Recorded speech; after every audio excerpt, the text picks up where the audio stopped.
Hi, I'm Jeff Baxter, but I think I'm known to most of you as Jeff "Skunk" Baxter from my days playing with Steely Dan and the Doobie Brothers. And I'm here with some of my best friends in the world. I've got the harmony guys over here, a choral sitar from the East. This is a fugitive from the 1963 Sears catalog, the Silvertone guitar with case.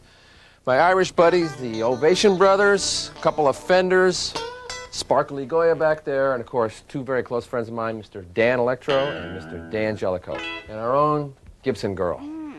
You know, in the zillions of years I've been playing this guitar, I've gotten to know it pretty well. Still, there's a lot about it that remains a real mystery to me. What is the guitar? And why has it become the musical symbol of power and high technology? How can such a beautiful and sensitive instrument be mass-produced on a production line like an automobile or a washing machine? Why is it painted colors like candy apple red, robin's egg blue, gold sparkle, covered with chrome and given car names like Mustang and Jaguar? And why are those who play it idolized and even called gods? What is this thing anyway? And why does everybody want to be a guitar player?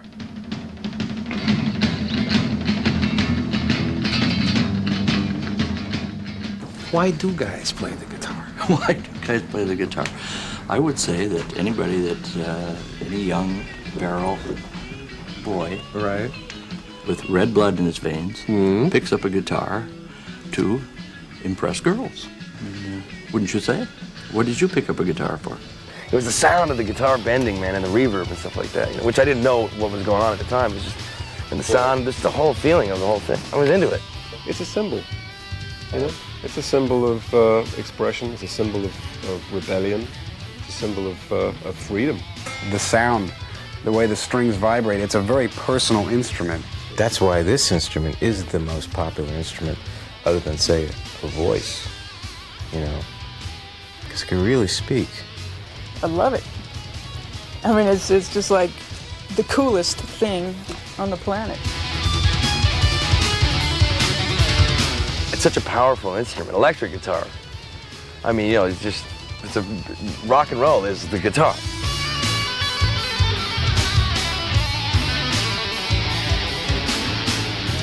So, what have we got? We've got a twang, we've got a voice, we have a cymbal, we have the ladies, we have the coolest. Well, that's a pretty good start, but I'd like to try to find out a little bit more. Let's talk to a few more friends of mine, beginning with a guy that I've always referred to as my little brother, Mr. Brian Setzer.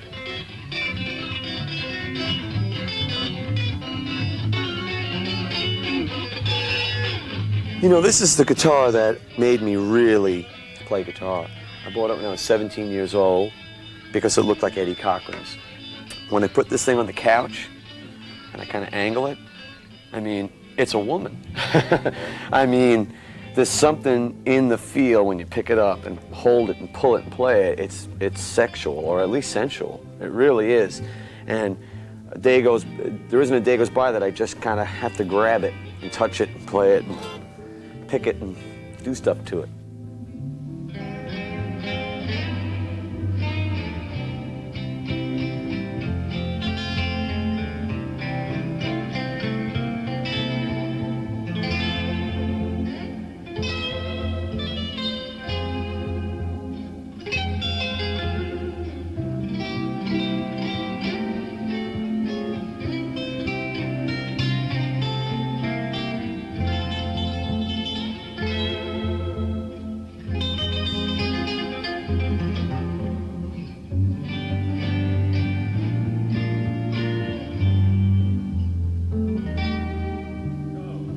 Boy, they're really man's toys, aren't they? You know, all my friends have tattoos, play guitar, drive hot rods.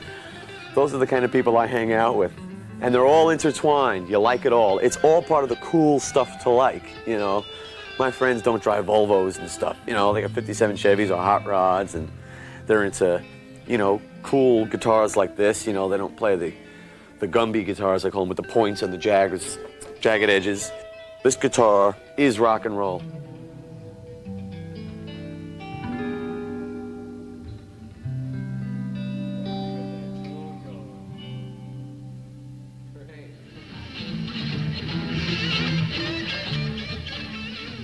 seen him playing in Toto. You've heard his licks on scores of platinum albums. These are the magic fingers of my good, wild, and crazy friend, Steve Lukather.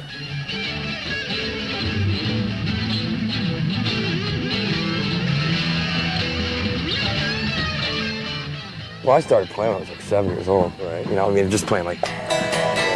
Why? Why? Because, well, actually, the first tune that I ever heard that like freaked me out was what was it? The solo in "I Saw Her Standing There." Yeah, when did you start playing the guitar to get chicks? Well, I didn't realize that you could do that until I played at my 6th grade graduation, and all the girls started screaming and shit like that. So it was pretty funny, you know. It was like living the dream when you're like 11 years old. What went through your mind? And all of a sudden I became like, you know, a cool person at school, you know. I mean, I was a geek before that, right? I mean, play the guitar and you're a cool person, right? Right. Very simple concept. What would you have done if you weren't a guitar player? I mean, did you ever have any kind of other, like, dream? No, you know what I'd be doing if I wasn't playing guitar? You want fries with that? Yeah, okay. That's pretty much it, you know. I mean, it was like I had to do this. I had to make this work because I don't know how to do anything else, you know.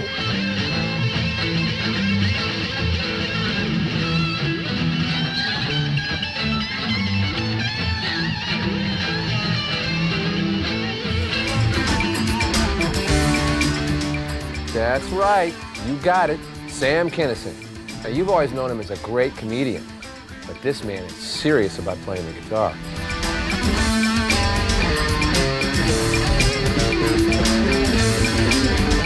I was sent away to Bible school. I met this guy named Wayne Richardson, and he was like the coolest guy in school because he was so humble. But he played a great nylon string guitar. And this guy showed me some stuff. So like in the matter of 2 or 3 months, I forgot about the Bible. I was just told this was my new friend. I never really felt like I'd had. It was like my brand. I never had like a best friend growing up because I was ashamed of that we lived in a church and I didn't want to bring anybody to my house because I didn't want to see that, you know, I didn't have a house. You know? So I was never really socially, you know, very open to people and stuff. And and it became like my friend. And I ran away shortly after that, and all I took with me was my guitar.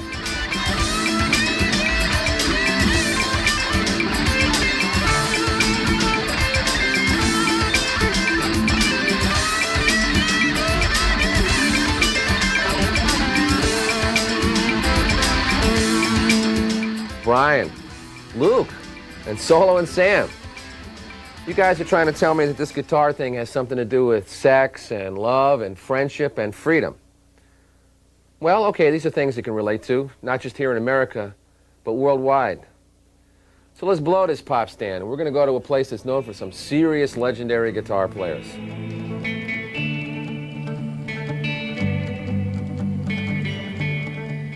This is Carnaby Street, the heart of London, England, home of the Beatles, the Kinks, the Yardbirds, the Rolling Stones, and Bert Weedon. Bert Weedon?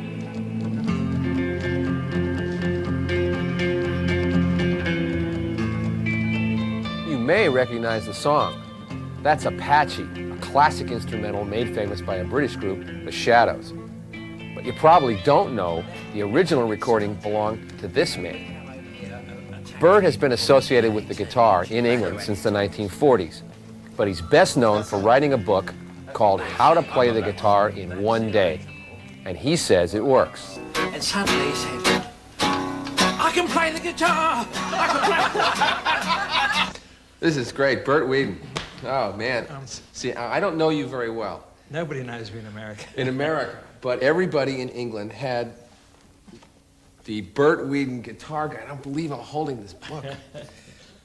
And Pete Townsend. Yes. Eric Clapton. Yes. Paul McCartney. Paul McCartney. John Lennon. All these guys went out and paid four shillings and sixpence for this book. Because of Bert's reputation with the book, I decided to play a little trick on him by telling him I had a friend who was looking for a guitar lesson from an expert. But, I mean, if you got, you want to take a lesson with Bert? Oh, wow. That's right. The friend is Dire Straits' Mark Knopfler. Here you go, Yes, Mark. This is basically a lie. Play in a day. You can play a chord in a day. Now, you said you'd give you your money. You give me your money I'll give back. him the money back. What did you pay for it, Mark? Well, I think it was about 4 and 6. Oh, well, then I made threepence out of it. That's what it says right there. It's 4 and 6. 4 and 6. See, he bought it.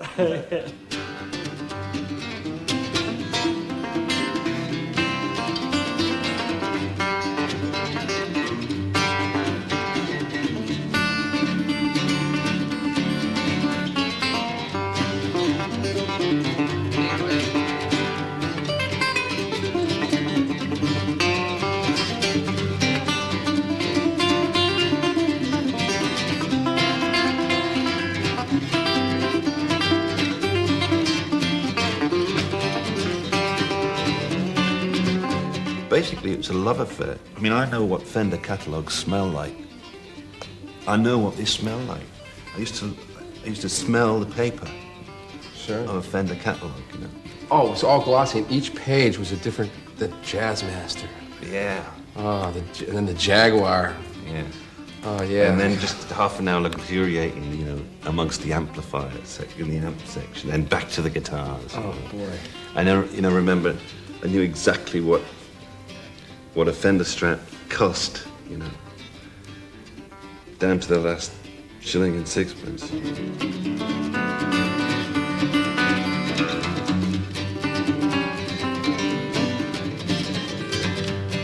And I remember my dad looking at me with a kind of horror on his face. It was sort of, what have I spawned? You know, he just knew that I was lost to it. I mean, schoolwork, everything. Basically, it was girls, guitars, girls, cars. Girls. Girls, cars, guitars, girls, guitars, girls. Amps, girls. Yeah. Cars, girls. Girls, cars, guitars, and basically we don't change. Okay, now take me where you want me to go. It's your turn.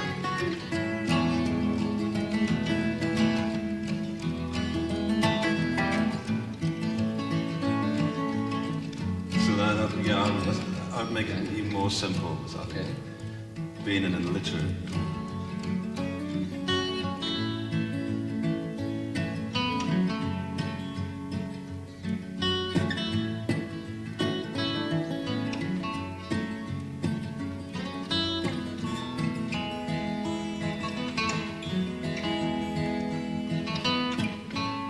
Something like that.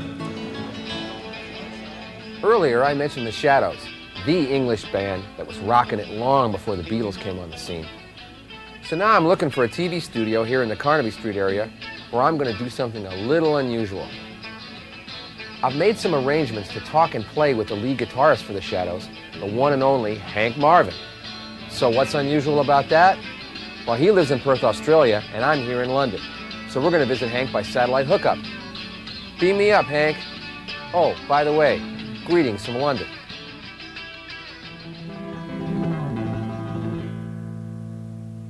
Perfect.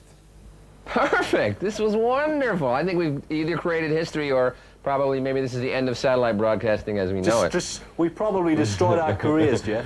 Hank Marvin, one of my favorite guitar players on the planet. I was just... Jeff Baxter, a man of taste. Oh, thank you, sir. Well, why is it that you started playing the guitar? Were you like a little guy and didn't get a chance to play a lot of athletics, or you just wanted to play? I mean, was there some reason why the guitar appealed to you as opposed to the saxophone or the cor anglais? Well, I like the music, really. What turned me on to the guitar was actually the sound. That sound that we heard on the early American rock records. That twanging sound, you know, the...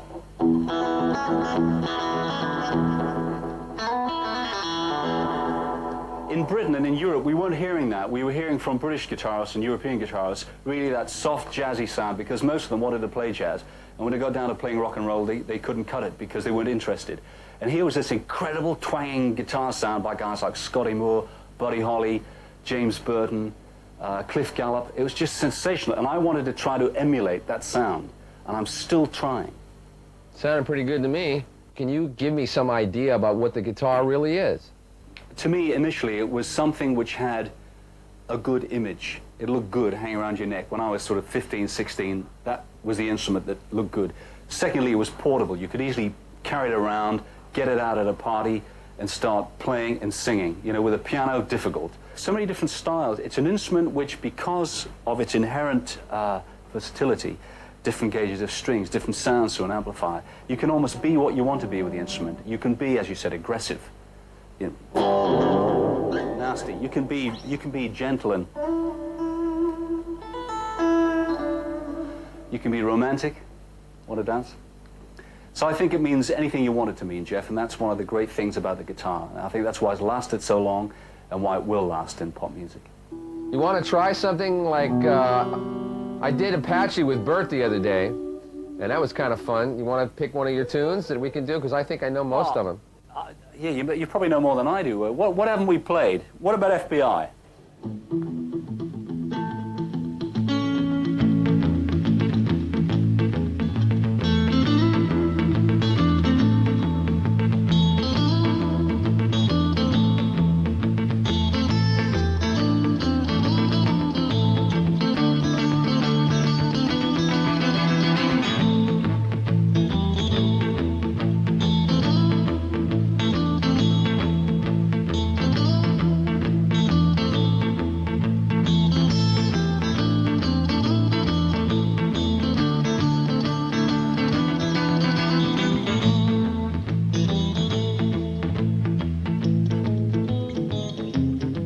Okay, I'm catching a train to Birmingham. That's a tough industrial town just north of London, and it's the home to some great rock and roll bands like Black Sabbath. An old friend of mine, Paul Atkinson, once played with an English rock and roll band called the Zombies. Now an executive with MCA Records, Paul knows why the gritty industrial towns in northern Britain produce so many hot guitar players. I mean, learning to play the guitar was a way of breaking out of frankly, what was a poverty-stricken life. You know, for most families in the north of England, Liverpool, Manchester, Newcastle, Scotland, either you went down a coal mine, or you joined the merchant navy, or you played the guitar. I'm visiting Birmingham to see a man whose desire to play the guitar was so compelling that he overcame an almost insurmountable handicap. That's Black Sabbath's Tony Iommi. Like when I took the ends of my fingers off, was like a day before I was going to leave that job. What was that? I used to do sheet metal work, right. And it was a sheet metal work presser that came down and caught them, and your reaction to pull your hand back just took the ends off. I was going to stop playing, and I thought I could never play again. It just blew me away. And then I started trying to play with two fingers. I thought, it's no good, I just can't do it. And it happened that one of the managers of the firm brought me a record round of Django Reinhardt. And I couldn't believe it. I'd never heard of Django Reinhardt at the time. And he said, just play it. And I said, no, I don't want to play it. He says, just play it. I said, why? You know, he said, well, you'll see, and I'll explain when you put it on. And he put it on, and I was great, you know. He said, he's only got two fingers. And it's totally, you know, got me back into thinking, well, if he's done that, if he's managed to do that, then, you know, but I'd give up. I thought there's no way I'll be able to do it again, you know, play. When they were sort of more or less bandages were off and all that stuff, I was still playing with two fingers. And I went to hospitals to ask them if they could do anything. They says, no, you give up. That was their advice. No, you've had it, you're going to have to stop. I wouldn't accept that, particularly after hearing Django Reinhardt. I wouldn't accept that it can't be done. So I went back home and trying to think of something. I've seen various people and everybody said more or less the same. So what I've done, I got those squeezy bottles, the fairly liquid bottles type thing, plastic things. That's like dishwasher stuff? Yeah.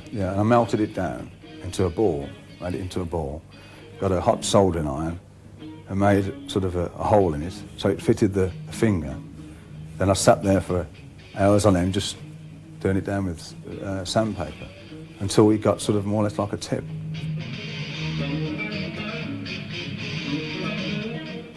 Well, I'm back in London, and guess where I am? It's Abbey Road. This is where the Beatles recorded, along with countless other groups, including the legendary Pink Floyd.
Very nice.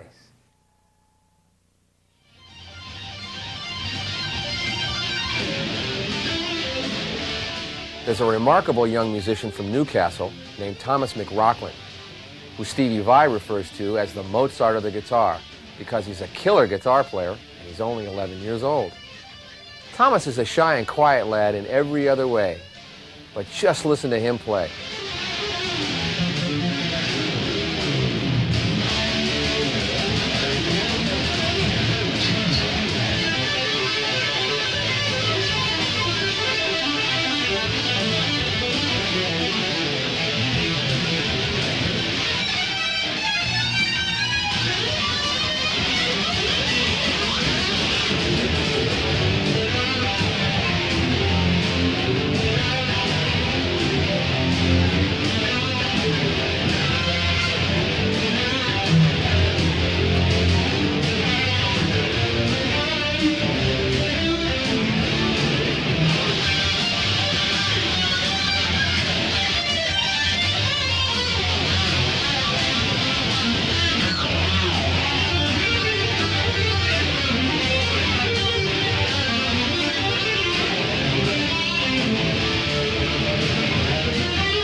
This is 48th Street between 6th and 7th Avenues in New York City.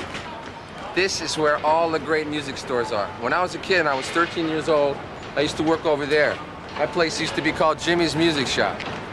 Frank and Jimmy Scolacci hired me for $1.25 an hour to carry twin reverbs up 2 flights of stairs in the middle of August.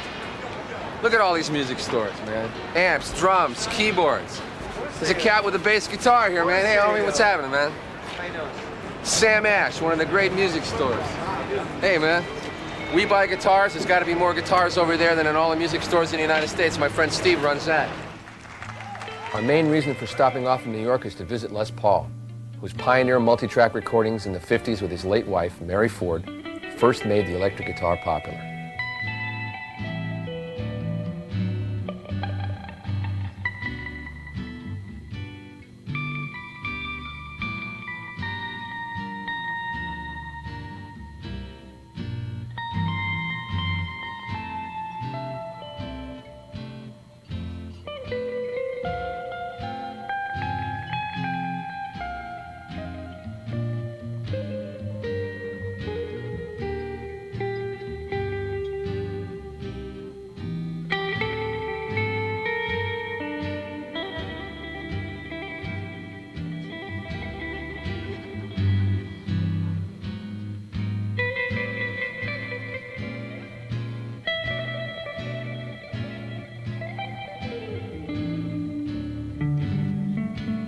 My whole thing on playing the harmonica, playing the piano, playing the saxophone, the drums, and all the junk I went through in the early days, they were all stepping stones to lead to the guitar. And when I got the guitar, I found that I had a psychiatrist, a housewife, I had a mistress, I had a cook. I had everything all in one. It was something I could wrap around my arms and I could play. And that guitar and I, we just latched down together and we says, we're gonna be buddies for life.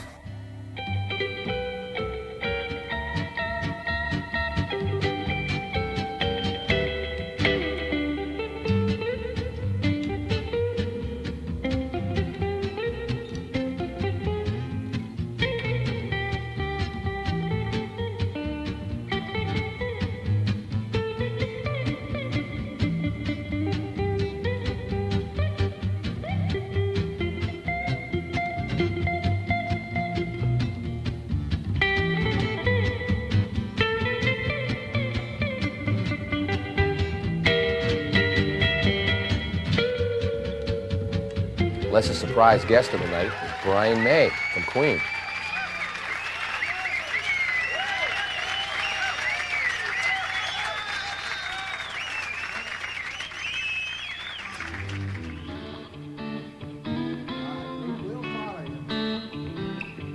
Early this morning, my baby made me sore.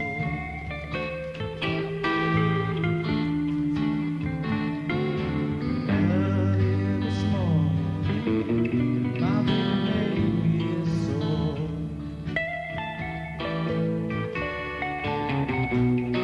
She said, I'm gonna leave you, can't be with you never no more.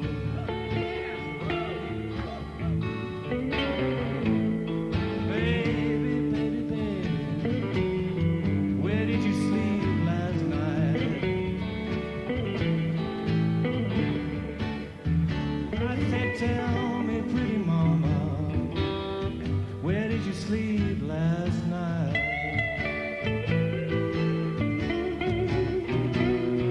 She said, it's none of your business, baby, 'cause I treat you right.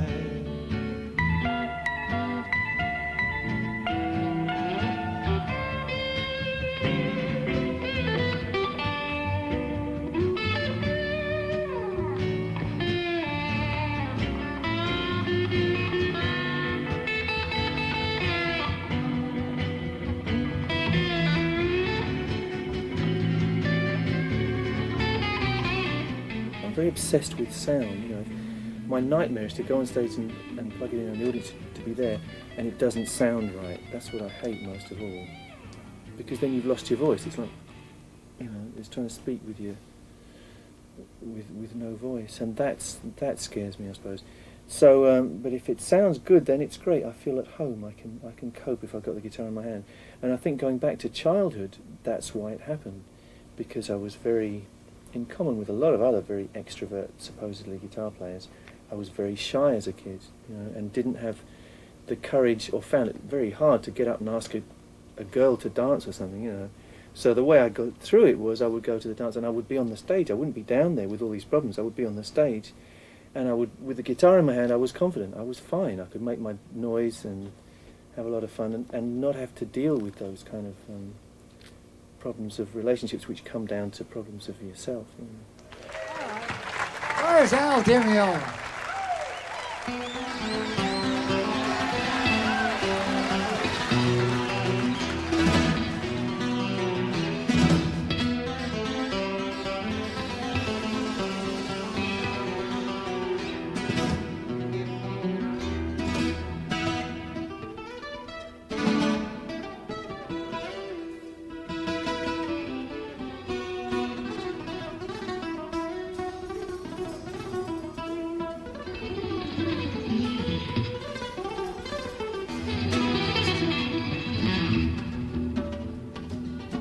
There's magic when two guitarists are conversing, a call and response kind of thing, which is, you know, something that's not very new, but it's certainly done a lot in jazz. But I love that the most, especially with two instruments that are the same. You know, to get that kind of dialogue happening is cool.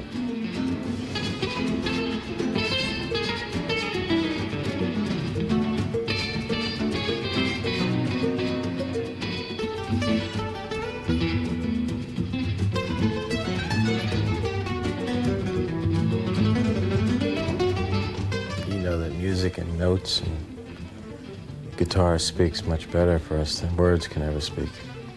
We don't have the depth in words to speak like this does. You know what I mean? Because sometimes I hear some things that I'm writing and I hear it on a playback and I start to cry inside. I go, my God, it's saying something so deep that I could have never explained. You know that, but we don't talk about it, but we know that.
Well, in case you haven't figured it out, this is Nashville.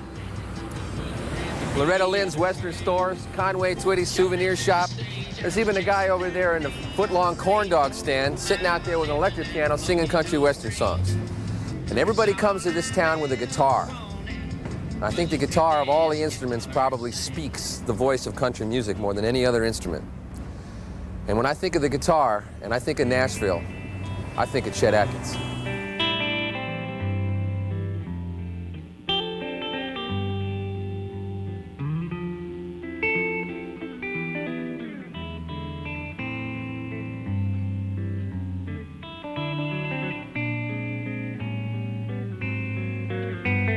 To me, the guitar is it's my security blanket. I don't know where I'd be without the guitar. I'd hate to think, but I love it with a passion that will follow me to the grave, I'm sure. I owe everything to the guitar, that and friends who helped me along the way. It's midnight, and we're at the Bluebird Cafe. These songwriters hang out in Nashville. Now, joining Chet and me on stage is an old friend, songwriter, great guitar player and producer, Steve Cropper.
Any guitar player passing through Nashville should definitely visit the Gibson Guitar Factory.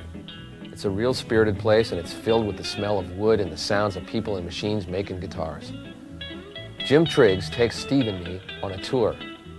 Now, I know this looks like a bunch of Boris Karloffs, but actually it's the bindings being glued to the guitar bodies.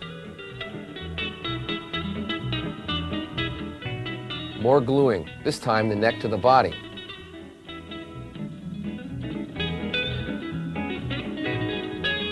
Of course, lots of painting in all different colors. This time we're painting them gold. Now there's a dance for you, doing the Nashville Shuffle. Right on, man. When Jim wasn't looking, Steve and I slipped away with this guitar. I don't think they'll ever miss it. Did okay? I think we did good today. I think we did really good, man. I love going to the Gibson plant. Me too. Gibson is always so nice to us. Yep.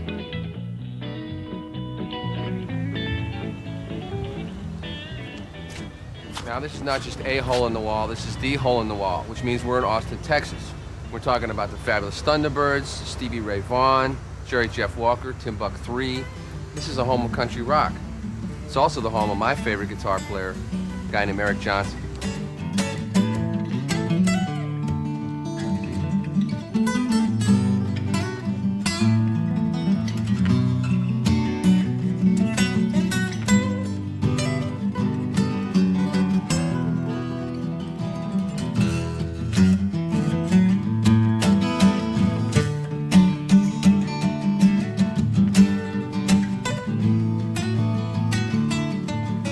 I was fascinated with the shape of guitars when I was a kid.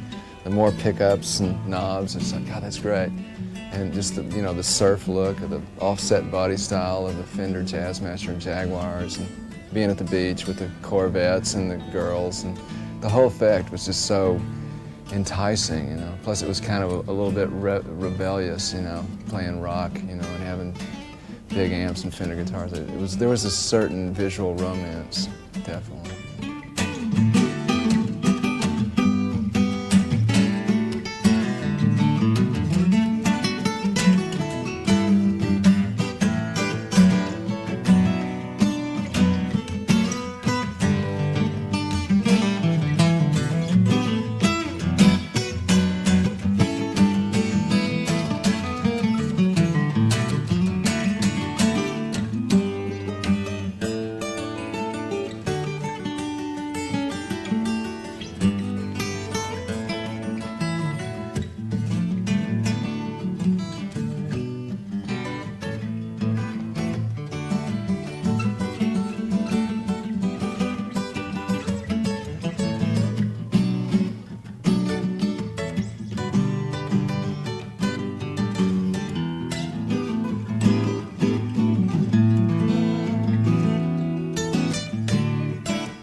Now, I think Joe Satriani is a magical guitar player, but he believes it's the player, not the instrument, that holds the magic. The guitar is a really cool instrument. It is really cool, and it does twang in a way that makes the hearts of people all over the world sit up and listen. But it is just a man-made thing. It is in transition. This guitar here is a product of, what, a couple hundred years of stuff? But most of what you see is a product of maybe 20 years work or something like that. You know, these kind of pickups, this vibrato bars, switches that go like this, you know, and funny paint jobs, you know, like crazy people. It's still though, like, if you view the inspiration of a musician as maybe the starting point, then this is like the middle point.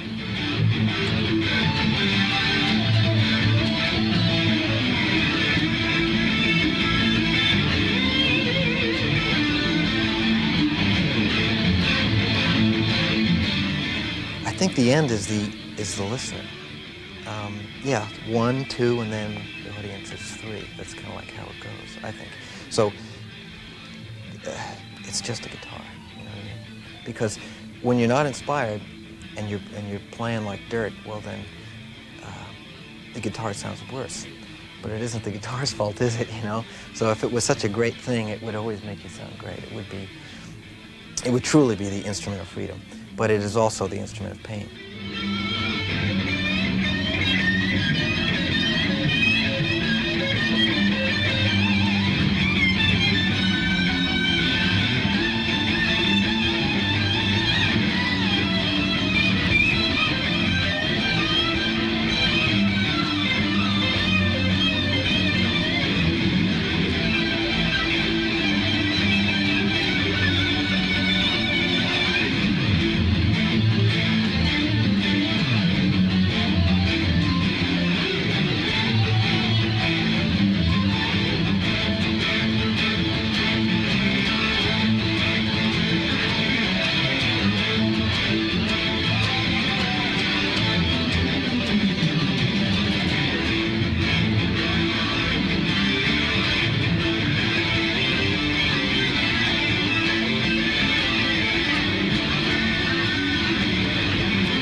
When people write their list of favorite guitar players, the one that's always near the top is B.B. King. Here at a TV telethon rehearsal, I renew an old friendship.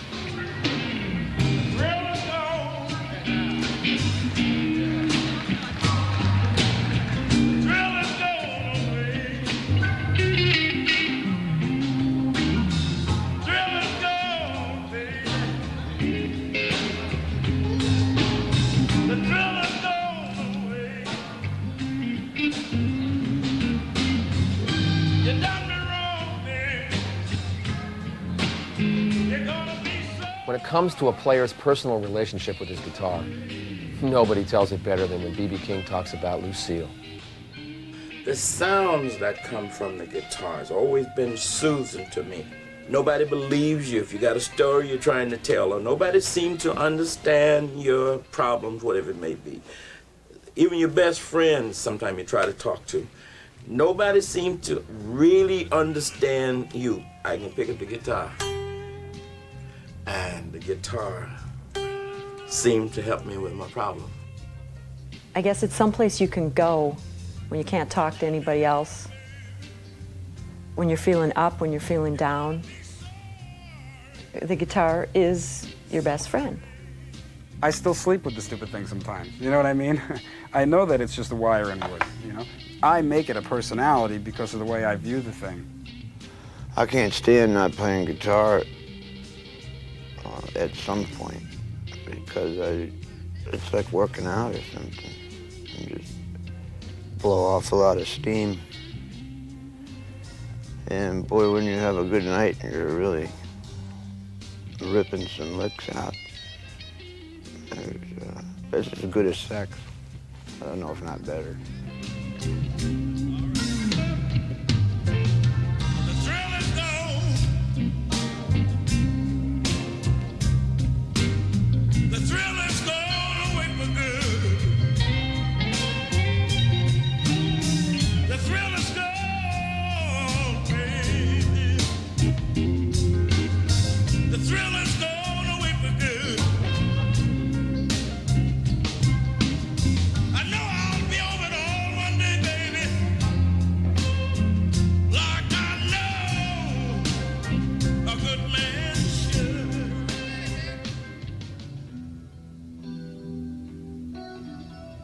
For me, the thrill is never gone, especially when I get to play with someone like Lindsey Buckingham.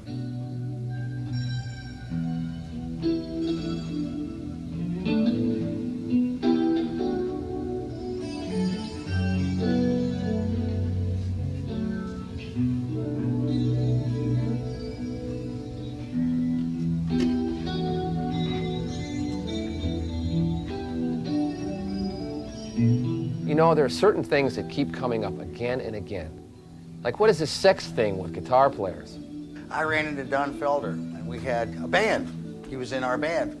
And he was the lead guitar player. So he did not have to come to practice, and he showed up at the last minute for all the gigs, played his part, walked off with the neatest looking chick in the place, and that was it. That is when I noticed it the first time. Plus, Elvis got all these chicks by playing the guitar, so, you know, that was real important, you know, a big impression, you know. Well, kids see that on MTV today, you know. Only chicks look a lot better. Well, out of all the instruments, you're going to get laid more playing the guitar than you are the piano, you know what I mean? I never had that problem with girls. I never had that problem like Elvis of having to beat the girls off with a stick. Must be nice. Another thing that's curious is during the 1950s, there was a movement in this country to ban the electric guitar. What, are you kidding me? That's incredible to hear. I guess they associated that with like the devil and all things bad, you know, like the right-wing groups now are trying to ban all sorts of rap music and stuff coming from the street. At that time, rock and roll really was a street music, you know, it was rebellious music, you know. You know, rock and roll scared a lot of people in the 50s. I'm sure the powers that be dealt with as much as they could, as well as they could. You know, putting Elvis in the army, that was a good symbolic gesture. Fear and ignorance. Well, I think it's got to be fear, isn't it, I suppose? We can do something they can't. And it's like we know about something that they don't, and it works. Well, because electric guitar represents rock and roll, and a lot of people think that rock and roll represents rebellion, especially kids rebelling against their folks. So, Would you say that's true? to a lot of kids, sure. The electric guitar, like any instrument, is what you make it, isn't it, Jeff? You know, it's like a chainsaw. You know, you can use it for something good, or you can use it to chop people's legs off, which I never have, interestingly. I don't know. There's a couple of young guitar players that are afraid of me. But you know, I'm afraid of my ex-wife, so. I know her. Her name is Plaintiff. Plaintiff. Yeah. Right. Yeah, you probably met her. Right. Let's see what happens when I take their guitars away. Oh no, I gotta have that. Why? I mean, just tell me exactly what you feel. It feels good. Right. I feel like you took part of me away. Give me that. So how much of your identity has to do with the guitar? Now I'm nervous. Really? Yeah, I'm used to having that to hide myself behind. Couldn't be a lead singer in a band with no guitars. Is there a Jennifer Batten that's not the guitar? In other words, if I just kind of No. take that, I mean, is there a Jennifer Batten now? Yeah, the Burger King queen, I guess. Well, I don't want to make you feel here. I mean, Thank you. I had My pacifier. no. Okay, as you can see, I've had a chance to hang out with, jam, and talk with almost 30 guitar players on both sides of the Atlantic, and even one in Australia, and I had to do that by satellite. Still trying to find the answer to my question, what is the guitar? I think I got a little more of a handle on it, and there's no doubt about it, I've had a great time playing with all these guys and gals. In fact, I think I'd like to play with a few more, say 50, maybe 100, maybe 200. Or what would you say about jamming with 500 guitar players?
Now that's 500 guitar players, and they're all playing at the same time. And I think that's got to be a world record. But am I any closer to the answer to my question? Well, I think if you ask 100 guitar players, you get 100 answers. This is my friend. This is my shield that protects me from other people. Guitar makes me look cool, man. The guitar is a way for me to express my innermost feelings. It's a ticket out of a place where I don't want to be. It's my lover, it's my wife, it's my housekeeper, it's my cook, it's my bartender. And the guitar is just a piece of wood with strings on it. But the one thing I've learned from all this is the thing I think I knew about the guitar all along. That I just love to play.